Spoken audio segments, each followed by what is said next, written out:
What's going on, everybody? It's Joe from God's Eye Games here to teach you guys how to create your knight for Steel and Steed. For some of you players out there, this is kind of a new process as far as how we're doing it compared to Sons of Mars, our last offering for rule sets. For this one, it's a lot more detailed as far as going in there, creating your knight, choosing your equipment, your horses, all the different variables they're going to take when you bring your knight to tournament. So I wanted to kind of create a video here to take you guys step by step through the process to kind of make it easy. Once you guys do this once or twice, it'll be second nature from that point forward. It's a really simple process. It's just a lot of different choices you need to make when you're building your knight. But like I said, once you do it once or twice, you guys will be ready to rock and roll. For those of you who maybe aren't into, the kind of list building, character creation part of wargaming and just RPGs in general, we do have in the back of the rule book on page 76, it starts the non-player character list. So this is a list of 30 knights that range from our lowly common knights all the way up to champion knights, all different types of builds, and they're completely fleshed out from top to bottom as far as skills, equipment, everything that you need to just kind of pick up and play. So if you're not interested in list building or character creation or anything like that, or maybe you just don't have the time to do it and you just want to kind of jump in and play a quick tournament with your buddies without kind of put too much effort into the front end as far as the building the knights go and the characters, you can just go to page 76, back of the rule book, 30 profiles, just finger through there, decide what you want to pick, and then boom, you're ready to rock and roll as far as the game goes. But for those of you who want to actually create a knight, you're going to go to the page 34 in the core rule book that's creating your knight, and we're just going to kind of go through it step by step, and I'll kind of hold your hand through there, and then once you guys do this once or twice, like I said earlier, you guys will be ready to just kind of take it on your own and start messing with different builds and all different things that you can add to your knight to kind of customize them and get into how you like. So for starters, right off the bat, like I said, we're on page 34. It's creating your knight.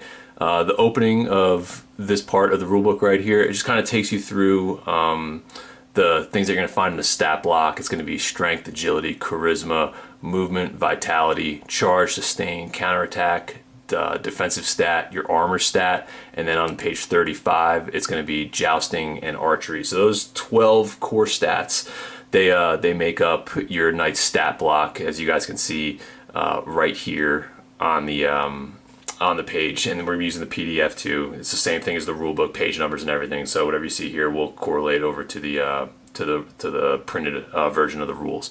So yeah, your knight stat block here. All this is going to show you is for certain kinds of tests, what kind of modifiers you're going to use, whether it's strength, agility, charisma, archery. You're going to have your movement stats on here, your vitality, which is kind of your hit points. You're also going to have your combat dice pools on here, which are charge, sustained, counterattacked, your defensive dice, as well as jousting, and then armor is going to be for your armor save. These are the 12 stats. They're going to be kind of just playing. You're going to use these throughout the game for different situations, whether it's going to be in archery, melee or mounted combat, jousting. All these stats are going to play in there. Some are going to play more than others, and some you'll only use in those certain kinds of contests like jousting, archery. Obviously, you're only going to be used in jousting and archery, where your strength, agility, charisma, some of those things are going to play over in each of the events. So when you flesh out your knight, these are the 12 things you're going to want to look at when you're building your knight. The next thing up is going to be choosing a class. In Steel and Steed, we got 3 classes of knights. They're going to have a feudal knight, you're going to have a military order knight, and a freelance knight.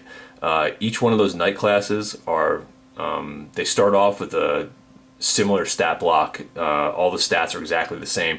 The differences are going to come in there once you start purchasing upgrades to certain stats, and the differences in the skills and abilities you're able to purchase as well for those. They each have a very unique flavor, whether it's going to be in foot combat, jousting, or archery. So when you go to build your knight, look through the 3 classes right there, and you'll kind of get a feel for what each one brings to the table. They're all able to do everything, just some of them kind of excel in certain play styles and certain kind of character builds. So if you have like a type of knight you want to play in mind, the best thing to do is kind of just look through the skills and the stats and pick the one that you think would best fit you when you go in to do your tournament. So that's the choosing abilities. Another thing you're going to be doing when you're creating your knight, which is down here, is going to be choosing your weapons and armor. So unlike Sons of Mars, for those of you who've played it, we were referencing that a little bit here for the character creation. For choosing your weapons and armor, when you build your knight, you're going to be able to choose your weapons for melee, your weapons for mounted combat. You're going to be able to choose different armor types. You're going to be able to go in there and pick different horses, different types of lances, different types of bows for archery. So you're really going to be able to kind of customize all your gear, how you want to load out your knight for different types of events. There's a lot of flexibility here. So just, you might look at it and be like, oh, there's only 3 classes of knights. But, within each of those classes, you're going to be looking at, I think roughly is 12. It's about 20 different skills and abilities, as well as all the different loadouts that you can bring to the table for different types of weapons and equipment. So like I said, there's going to be a lot of variety there. No two knights should play very similarly. If you and another player decide to build them and go into the same class, your guys will play based on the choices you make, not necessarily geared toward the class that you choose. All right, so this is what we're looking at right here. It's kind of the basic overview. Like I said, that's page 34 and 35. This is going to be the feudal knight on page 36. So this is like I was saying earlier, it gives you a basic overview of what the feudal knight is on the top. Every feudal knight has the Yes My Lord ability, and we'll go over that once we get into the ability section. Down here is the stat block. This is the starting stat block for any knight, no matter what class you have. So it's a baseline of 0 for all your modifiers. Your movement's 4, vitality's 8, then your charge, sustained, counter, defense, joust, and armor. It's all going to be 1s, and your armor is going to be a 0 because you have to build this knight from the ground up. So for your skills and ability for feudal knight, you have, and this is like this across the board, the names might be different for some of the skills, but the way it's laid out is the same. So you have your 5-point abilities right here, your 10-point abilities here, and your 15 abilities are going to be going down on the yellow block. So when you're building a knight, whether it's going to be for just kind of a pickup tournament, or you're going to be doing it for campaign play, you're going to be allotted a certain amount of points. It all kind of just depends on who's hosting the event, if you're playing with your club, or how you guys want to set up your campaign. So you'll be given a certain amount of points, and those points are going to be able to be spent on your skills and abilities. These are the ones down here that are kind of your general abilities as far as stat buffs for strength, agility, charisma, and then for your sustain, charge, and counter, you'd spend points here to kind of buff these numbers up in your stat block up here. If you choose not to do that and you just want to spend points on some of the skills and abilities, you're going to have 6 unique skills and abilities. That's going to be set for the feudal knight just for general things, and then we'll go to the next page, and you're also going to be able to spend those points on jousting skills and abilities, archery skills and abilities in there. So you're really going to be able to kind of flesh out your knight's personality and how you're going to use them on the tabletop. So you just use however many points are allotted for your campaign or your tournament, and this is kind of where you would spend them to find that, that perfect mix of skills and stats that you want to bring to the tabletop for all of that. So that's kind of how you're going to end up selecting your skills and then spending your points. Another thing that you're going to be looking at down here on the bottom is the choices you're going to have to make when you build your knight for primary and mounted weapons. You're going to be able to choose a primary weapon, a mounted weapon. That could be a 2-handed weapon, sword and shield. We have a full list. We'll get into those in a little bit. That could be on foot. You can also choose separate ones to use on mount. So if you're fighting a mounted combat, you can go with a sword and a shield. But if you're fighting on foot, maybe you want to use a Danish axe. You have the ability to kind of switch out those weapons depending on what situation that you're in. Another choice that we're going to be making is going to be for horse and lance. So there's a couple different classes of horses, as well as they have their own skills and stat blocks. So you'll be able to choose the type of horse you want to use. Some of them are really built for speed, but they might be a little jumpier as far as off the line for jousting, or harder to stay on them when you're fighting in combat. You're also going to be able to choose your lance, which some are built for more accurate strikes, where other ones are a little bit heavier, so it might lead toward being able to dismount your opponent more when you're jousting. So there's some more choices we're going to go over when we get to that section as well. Armor is another thing that you're going to be able to choose. Everybody doesn't just have this basic armor save across the board. You're going to be able to choose from 3 different armor classes that we'll be going over as well. Some of them have different armor save variables. Some of them might give you an extra point of vitality, and some of them might have a little more play and flexibility as far as maybe boosting some of your agility or stability when you're doing combat and jousting. So that's another thing that you're going to be able to look at and put together, as well as mixing in different shields for when you're doing foot or mounted combat. Another choice over here, and the last choice that you're going to have for your knights is going to be your bow. So if you choose to bring archery into your contest, whether you're doing like a Robin Hood themed tournament, or maybe, you know, just kind of just mixed it up during your campaign, you have the ability to choose from 3 different types of bows. All those bows have different variables as far as maybe being more accurate, or maybe lending itself to being a little bit stronger, so you can split your opponent's arrows when we go in archery contests. So these are all these little things right here, between your skills and abilities, different types of equipment, all that's going to kind of mix together, and you're going to be able to kind of build either like a jack of all trades knight, maybe somebody who more specializes in jousting, archery, foot combat, mounted combat. It really gives the players here a lot of flexibility to kind of go in there and build this knight that you guys want to use for tournament play. So that's kind of the thing behind here. So like I said, just to kind of recap, just going over this section right here, you'll have your skill points that you're going to be allotted in character creation for campaign or for tournament play, depending on the number of points that the person hosting wants to allow to be used. And then you're going to go in here and you're going to spend those points on different skills and abilities. They're set up in red, blue, and yellow, working their way down. So it'll be 5 points for the red, 10 points for your blues, 15 points for your yellows. Once you hit your point limit, obviously that's the end of the skills and abilities that you could purchase. Same thing goes in here for jousting and archery. All those skills, 5 under the red, 10 under the blue, so that goes on. There's no 15-point skills for archery and jousting. And then once you get into your primary and mounted weapons, you're going to be you'll be allotted a certain amount of choices you can make. Usually when you're creating a knight, you're allowed to just choose one of these for each class right off the bat.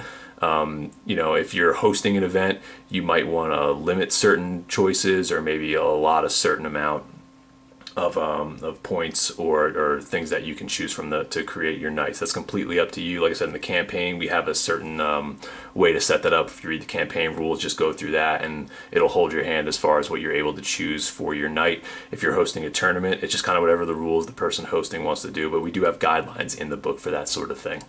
So this is the military order knight. Going through here, the military order knights, like I said, same layout as the other knight. They're just built a little bit different as far as what you can choose here. Like, you know, you have different archery skills in here, different jousting skills.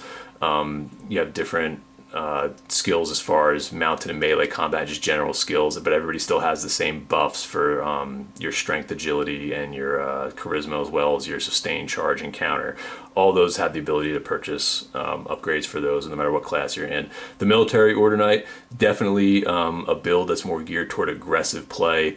You know, really trying to kind of brain your opponent, like, you know, hit him with maces and all kind of. It's more built for aggressive, combat-oriented play. If we go back to the feudal knight over here, they're really good at if you're doing grand melee. They have a lot of good sword skills and things like that as well, but they have a lot of good buffs, especially if you're doing grand melee with, like, you know, or team combat. They have a lot of things kind of built in there that can lend themselves to fighting really well in those situations. And they're very balanced between all 3 of them, where as we get to the military order knight, they're definitely more of an aggressive combat class, if that's what you're looking to do here. So like I said, same layout as that one. You get to the freelancer knight. They have a skill, it's called sellsword ability, and we'll get into that when we get into the skills as well. They have a lot of swordsmanship skills built into them. They have a really good feel too. Freelance, you know, you get some really good high-end skills if you want to go with the freelance knight as far as swordsmanship, punish. There's a lot of good stuff in here as far as damaging equipment, or maybe kind of pushing your opponent around. For that kind of stuff. Their jousting skills are fairly good too. Like, most classes, I guess, going through it, they're all balanced as far as they can bring different things to each one of the contests. It just kind of comes down to what style of play that you like to use. And like I said, once we go over the skills and abilities, you'll kind of see that stuff. And once you guys kind of dig into the book and look over the classes, you'll see the differences as well. Maybe I'll do a video kind of going over the individual builds for each of them and the strengths and weaknesses. I kind of want to leave that out of this video, so we can kind of really just kind of get into you know, creating your knight and not dig too much into the tactics part of it. So this is the skills and abilities section over here on page 42. This is going to kind of go over everything in alphabetical order as far as skills and abilities for that main stat block that goes over like your general combat, general purpose stuff, as well as your skill for whatever class you pick, whether it's Dos Volt for the military order, or the sellsword ability, or yes my lord. All that stuff's going to kind of be in here. So there's a couple pages of that goes over all of that and explains that. So before you purchase your skills, just go over to page 42, and then you kind of look over what they got, and then boom, you kind of pick there. So they also have the jousting skills are laid out in the same way, so you can kind of see everything you need here for jousting skills, as well as archery skills and abilities. So all that's right here over this set of pages. So really quick and easy reference. Just jump over a couple pages, see what you like, spend the points on it, and you'll be on your way. Next thing up is we're going to start getting into the equipment and things now. So this is horses and lances. So on page 46, for those of you following in the book, so horses down here, which starts at, there's the 4 classes of horses. Each horse has a discipline rating, a stability rating, a movement rating, as well as abilities that you can purchase. All horse abilities are 5 points each.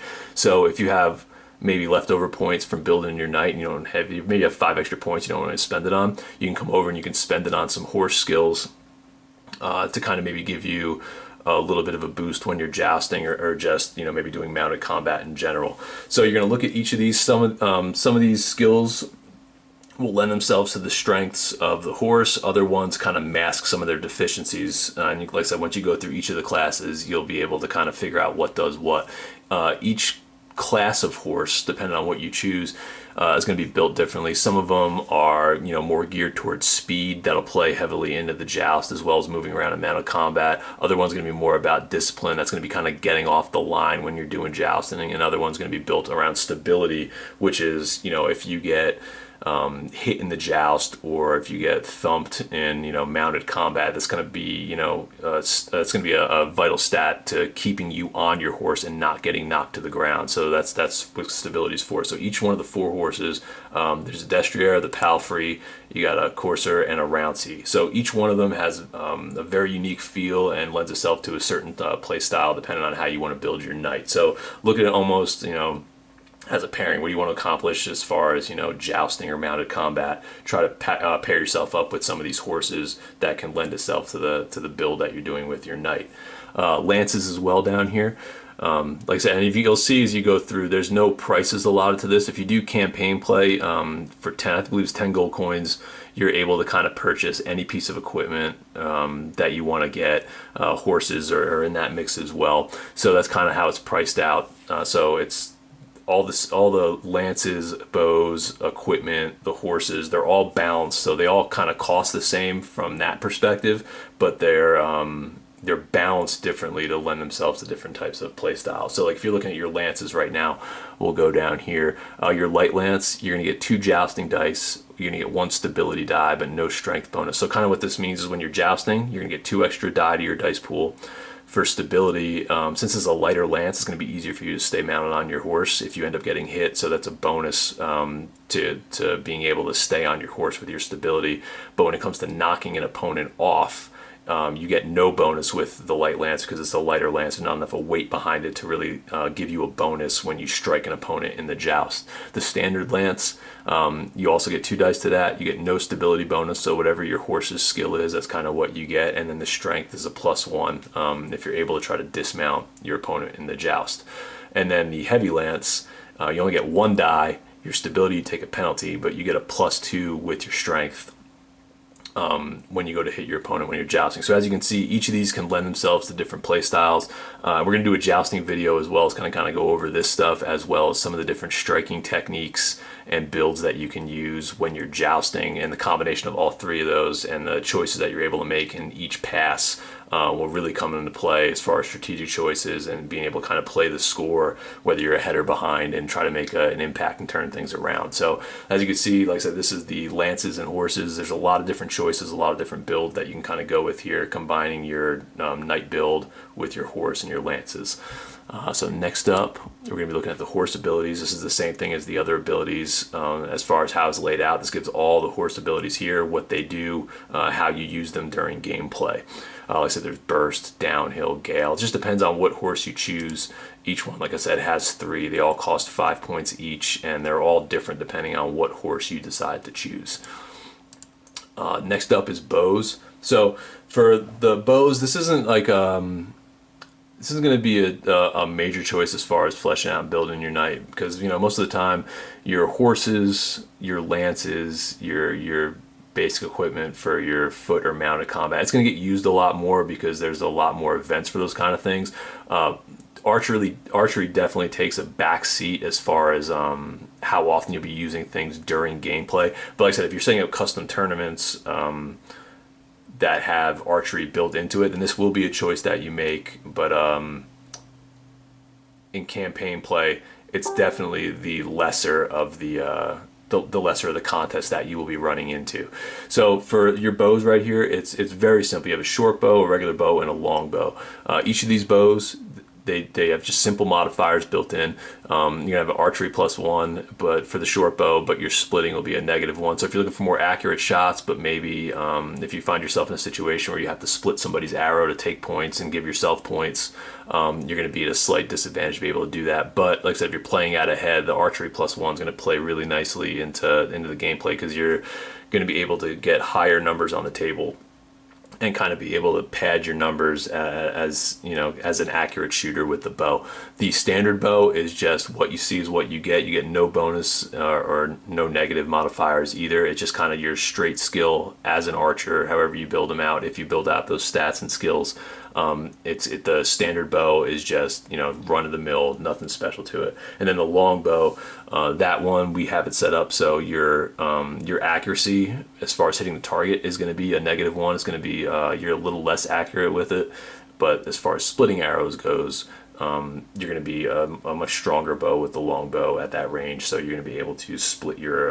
opponent's arrows a little bit easier if you choose to do that tactically when you're participating in archery. And we will be doing an archery video to kind of explain the rules and go over that. Like I said, we'll be doing for those of you that are wondering, there'll be a jousting video, there'll be an archery video, and there'll also be a video for melee and mounted combat. But if you've played Sons of Mars before, the melee and mounted combat is going to feel very familiar. Obviously, there's some modifications to it, but for the most part, if you have played Sons of Mars, then going over into this and doing mounted and melee combat, you'll be able to pick it up extremely quickly. All right, so that's the bows. Next up is going to be armor. So like I said earlier, armor for your knight, you're going to be able to pick what type of armor you want to use. Each one is going to play to a different play style. So we have plate armor right here. This will be the first one on the table for you to choose. It doesn't give you a bonus to your agility and stability, so those kind of stay standard, and that's going to play a difference as far as you know getting in and out of combat, staying on your horse. The plate armor is very standard for that run-of-the-mill. It's only going to give you an armor save of a +2, but you will gain 1 extra point of vitality with using the plate armor. That's kind of just how we balanced it out for the rule set. So what you get from this, like the generic build armor, kind of just like your run-of-the-mill, going to give you a decent armor save, not going to give you any kind of stat bonuses, but it will give you an extra hit point. The plate armor with Hallberg, that's your second choice. So this is a -1 for agility, stability. You get no vitality bonus, but your armor save is a +3. This seems like it's the best choice for those of you who maybe want to be more geared toward the foot combat side of the medieval tournaments. So, and if you want to use two-handed weapons, this is really good if you pair it up with a sword and shield, or weapon and shield kind of combination. It's going to be really high armor save. Your agility and stability won't be that good for getting in and out of combat or staying mounted on your horse. But when you're fighting on foot, you're gonna have that tank build. You're gonna be able to really kind of weather the storm with a +4, +5 save once you factor in the shield. Also, for those of you who like using two-handed weapons, whether it's like a long sword, Danish axes, things like that, the the plate armor with the Hallberg is a really good build as well, because it just gives you a built-in 3 armor save, which is the highest one you're gonna get from any armor set. So if you're gonna go with like I said, a two-handed weapon build, this is a very good armor set to go with, because it's going to give you the highest save. Third option you're going to have for your armor is your parade armor. Parade armor, it's kind of the lightweight, more flexible. Usually parade armor typically was kind of just, like I said, parade armor is more for show. We decided to bring it into the game to give players another option as far as using armor. So parade armor gives you +1 to agility, +1 to stability. So it's a little bit better than the standard plate armor as far as the buffs go to your modifiers for staying on your horse or moving in and out of combat against other armored opponents. You don't get the vitality bonus, but you still only have a +2. So the parade armor, it overall, it's not as good as the other ones if you're looking at it from a combat perspective, because you get the +3 with the plate mail with the hauberk, and then with the plate armor you get a +2, but you also get the +1 vitality to your knight's health. So those two are definitely more geared toward combat, where the parade armor is more geared towards somebody who is going to be either fighting on horseback or is going to be jousting as their main focus. The parade armor will definitely lend itself to that type of build. So those are kind of how the three armors break down and how you might want to use them when you're building out your knight. Next up is weapons. So, like I said, when you come to the weapons, shields are going to be free, and then any weapon you choose, it's going to count as like 10 gold pieces in campaign play, or you'll be able to choose like one type of weapon, whether it's going to be two-handed or single-handed, but your weapon, your shield, it will count as a free choice. So this is kind of just a rundown right here, and this will explain the weapons rules. If you want to switch out weapons in combat, you can get your squire to kind of bring you a weapon of choice, whether you're fighting on foot in one-on-one combat, or however you guys are fighting with this grand melee or different things like that. So for single-handed weapons, you have a Targe shield, you have a kite shield. The Targe gives you a +1 to your armor, and it gives you a parry ability. The kite shield gives you a +2 to your armor, but you don't get any ability with it. So the kite shield is definitely more geared toward that static kind of toe-to-toe combat, where the Targe shield still gives you some protection, but it's more about parrying and positioning and a little more light on your feet. So that's a choice you'll have to make with your knight, depending on how you want to build them out and how you want to use them in the arena, out of tournament. So for your weapons, for single-handed, you're going to be looking at an arming sword, which is going to be your basic, one-handed sword. You have the falchion right here, which is going to be your charge build sword.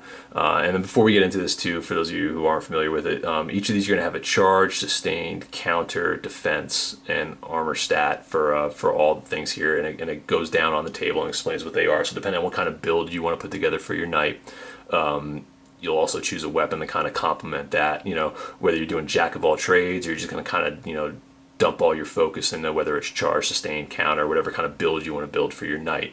You can kind of mix and match with the different loadouts and different equipment to kind of really maximize what you're trying to do on the table.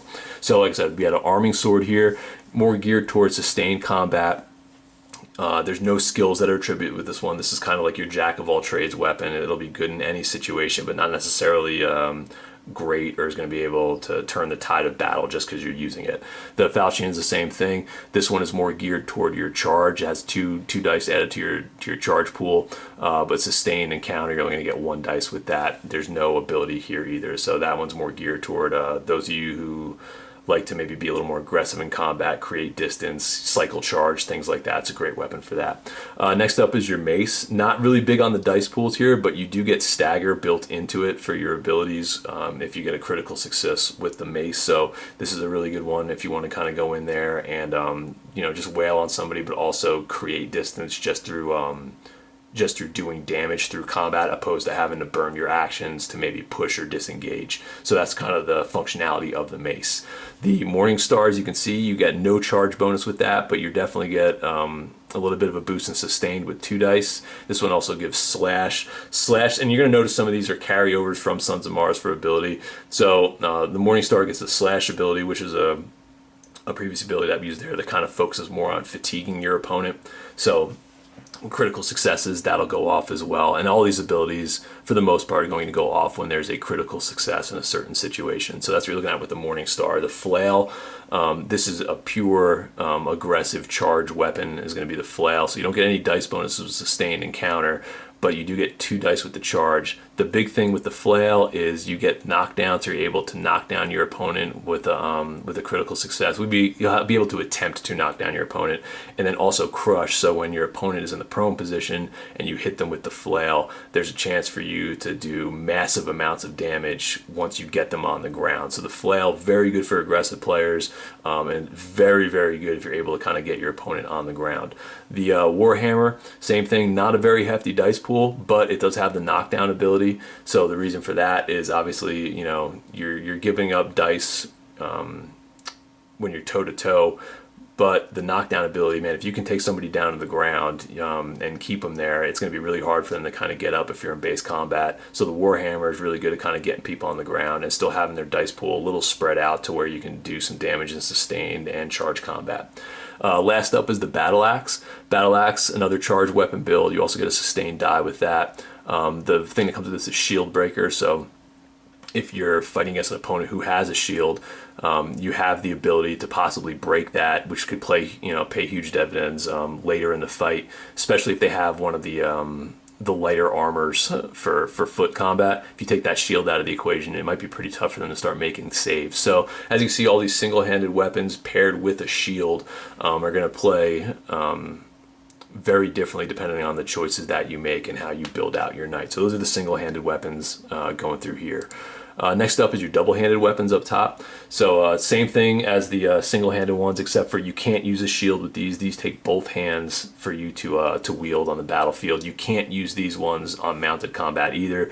Double-handed weapons can only be used on foot, whereas any single-handed weapon or single-handed weapon with a shield can be used on foot or mounted. So double-handed weapons, this is how these play out. And like I said, if you're building your knight, another thing to take note of, if you're building your knight and you choose a double-handed weapon for your foot combat, then you'll also have to make the choice to use your single-handed weapon or mounted weapon, which we'll get to in a second, for when you're fighting mounted. So you'll be able to make two choices, but like I said, if you're doing foot combat and you choose double-handed weapon, that's the only time that you can use it is on foot. So double-handed weapons are here. First up is the spear. This is obviously more built toward countering your opponent when they're charging in, so you're going to get a higher counter dice pool, as well as the defensive stance, which is one of the actions that we'll use, and we'll go over that in another video.